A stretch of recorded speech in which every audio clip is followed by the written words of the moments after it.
આપણી સંકલ્પ ન્યૂઝ ચેનલને સબસ્ક્રાઇબ અને લાઇક કરો, બેલ આઇકન દબાવો જેથી આવનાર ન્યૂઝ અપડેટ્સની નોટિફિકેશન આપના મોબાઈલ પર સૌથી પહેલા પહોંચે. Like, subscribe and share the video. નમસ્કાર દર્શક મિત્રો, હું છું પૂજા ટંડેલ. સંકલ્પ ન્યૂઝમાં આપનું સ્વાગત છે. સમાચારની શરૂઆત કરતા પહેલા એક નજર આજના મુખ્ય સમાચાર ઉપર. વાપી હાઈવે પર સિમેન્ટ મિક્સરના ટ્રકના આડમાં ₹33.65 લાખનો દારૂ લઈ જતો ઈસમ ઝડપાયો. વિપુલ માત્રામાં દારૂ લઈ જતા કુલ ₹43.70 લાખનો મુદ્દામાલ કબજે, જ્યારે 2 આરોપી wanted. Vapi GRDC UPL bridge પાસે દારૂની મોટી હેરાફેરી પોલીસે ઝડપી પાડી હતી. એલસીબી પોલીસે શંકાસ્પદ cement mixer truck number GJ21W5395 ને રોકી તપાસ હાથ ધરી હતી.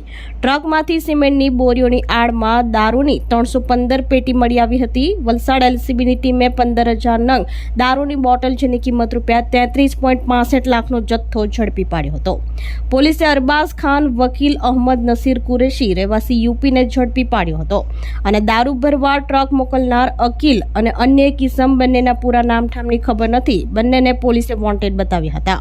પોલીસે દારૂ, ટ્રક, મોબાઈલ સહિત કુલ ₹43.70 લાખનો મુદ્દામાલ કબજે કરી વાપી જીઆરડીસી પોલીસ મથકે પ્રોહિબિશન એક્ટ હેઠળ ગુનો નોંધી વધુ તપાસ હાથ ધરી છે.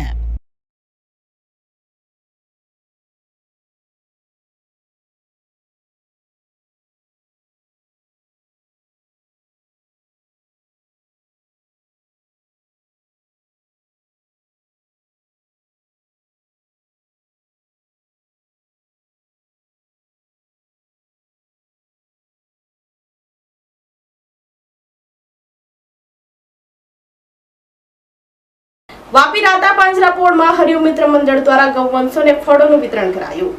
વાપી નજીકના કોચરવા ગામે જીઆરડીસી 3rd ફેઝ સ્થિત હરિઓમ મિત્ર મંડળ દ્વારા વાપીના રાતા પાંજરાપોળમાં ગૌવંશોને ફળોનું વિતરણ કરવામાં આવ્યું હતું. દર વર્ષે લગભગ 2 થી 3 વખત આ પ્રકારની સેવા કરવામાં આવે છે. આ વખતે હરિઓમ મિત્ર મંડળ દ્વારા આશરે 40 મણ કેળાનું વિતરણ કરાયું હતું, જેથી ગૌવંશોને તાજા અને પૌષ્ટિક આહાર મળી રહે. ધીરુભાઈ પટેલે જણાવ્યું હતું કે હરિઓમ મિત્ર મંડળ દ્વારા છેલ્લા 25 વર્ષથી સતત ગૌસેવામાં જોડાયેલા છે. માત્ર વાપી જ નહીં પરંતુ આસપાસના વિસ્તારો અને મહારાષ્ટ્ર રાજ્યના પાંજરાપોળમાં રાખવામાં આવેલા ગૌવંશોને પણ તેઓ ફળો ખવડાવી સેવા આપતા આવ્યા છે.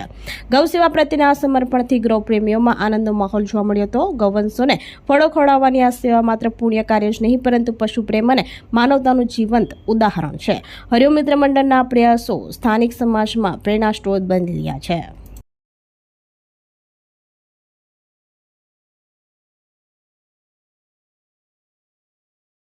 પારડી આર્ટ્સ એન્ડ કોમર્સ કોલેજમાં પ્રાધ્યાપક દિલીપ પટેલના હસ્તે ધ્વજવંદન કરી 15 ઓગસ્ટની ઉત્સાહભેર ઉજવણી કરાઈ. પારડીમાં આવેલ જેપી પારડીવાલ આર્ટ્સ એન્ડ કોમર્સ કોલેજમાં 15 ઓગસ્ટ 1979માં સ્વાતંત્ર્ય દિવસની ઉજવણી કરવામાં આવી હતી, જેમાં એનએસએસ, એનસીસી, સ્પોર્ટ તેમજ કોલેજના વિદ્યાર્થીઓ મોટી સંખ્યામાં હાજર રહ્યા હતા. સ્વતંત્રતા દિવસ અંગે કોલેજના ઇન્ચાર્જ આચાર્ય ડોક્ટર ગંગાબેન પટેલે માહિતી આપી હતી. 79માં સ્વાતંત્રતા દિવસની ઉજવણીના ધ્વજવંદન કાર્યક્રમના મુખ્ય મહેમાન કોલેજના સંસ્કૃત વિભાગના અધ્યક્ષ પ્રાધ્યાપક દિલીપભાઈ પટેલનો પરિચય પ્રાધ્યાપક જીતેન્દ્ર ટંડેલે આપ્યો હતો.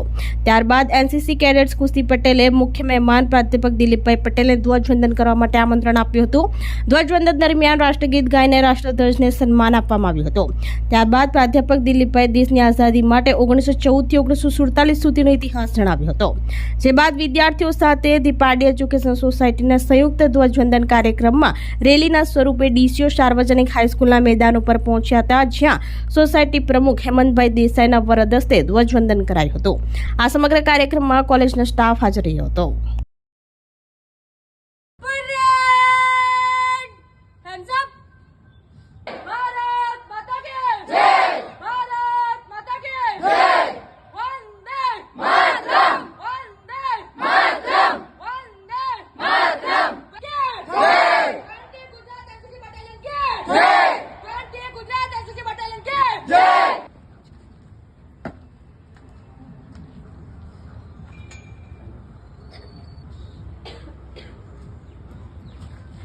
તો આજના સમાચારો, નવા સમાચારો સાથે કાલે ફરી મળીશું. નમસ્કાર.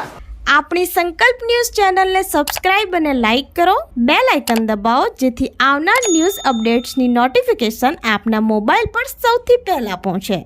Like, subscribe and share the video.